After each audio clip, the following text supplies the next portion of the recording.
မင်္ဂလာပါရှင်စထာပနာ limited မှာကြိုဆိုပါရစေကျွန်မကတော့စထာပနာ limited ဈေးကွက်ဌာနရဲ့အတင်းအဝန်ဆောင်မှုပိုင်းမှာတာဝန်ယူထားရတဲ့မတ်စန်းကလျာကိုပဲဖြစ်ပါတယ်ရှင်ကျွန်မအခုပြောပြပေးသွားမယ့်အကြောင်းအရာလေးတွေကတော့ကျွန်မတို့စထာပနာကုမ္ပဏီနာမည်ကိုအသုံးပြုပြီးလိမ်လည်နေတဲ့ Facebook TikTok Viber စတဲ့အကောင့်တွေနဲ့ပတ်သက်ပြီးကျွန်မတို့အတင်းသားတွေအလိမ်ညာမခံရအောင်တတိပြုရမယ့်အချက်လေးတွေကိုပြောပြပေးသွားမှာပဲဖြစ်ပါတယ်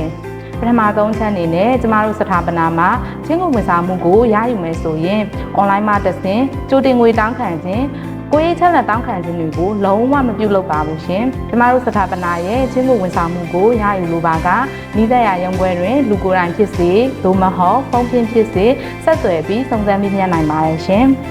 အဲ့ဒီအခါမှာကျမတို့ရဲ့သက်ဆိုင်ရာရုံးခွဲမှာဝန်ထမ်းတွေကိုယ်တိုင်အိမ်တိုင်ရာရောက်လာရောက်တွေ့ဆုံစစ်စစ်အကဲဖြတ်ပြီးထိုက်တင်မြောက်ပတ်တဲ့ဝန်ဆောင်မှုကိုပေးအပ်သွားမှာပဲဖြစ်ပါတယ်။ဒါကြောင့် online မှာတက်စဉ်ကြိုတင်ငွေတောင်းခံခြင်းကိုရေးချက်လက်တောင်းခံခြင်းတွေရှိလာခဲ့ရင်လည်းအလိမ်ညာပဲဖြစ်ပါတယ်ရှင်။ကျမတို့ Facebook page ဟာဆိုလို့ရှိရင် like and follower 1,59,900 ကျော်ရှိတာဖြစ်တဲ့အတွက် like နဲ့ follower အရေးအတွက်နဲ့လည်းစစ်သေးလို့ရတယ်လို့ကျမတို့စထာပနာရုံးချုပ်ရဲ့ hotline ဖုန်းနံပါတ်ဖြစ်တဲ့3996456234ကို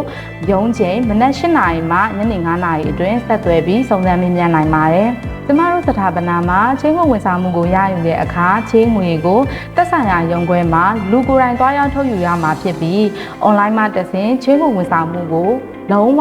မပေးပါဘူးရှင်။ကျမအခုပြောပြသွားတဲ့အချက်တွေကတော့စထာပနာရဲ့ချင်းဝင်ဝန်ဆောင်မှုကိုရယူတဲ့အခါမှာကျမတို့အတင်းသားတွေအလိမ်ညာမခံရအောင်အများကြီးအထောက်အကူပြုလိမ့်မယ်လို့မျှော်လင့်ပါတယ်။အားလုံးပဲငွေကြေးလိမ်လည်ခံရမှုမှာကင်းဝေးကြပါစေရှင်။ကျေးဇူးတင်ပါတယ်။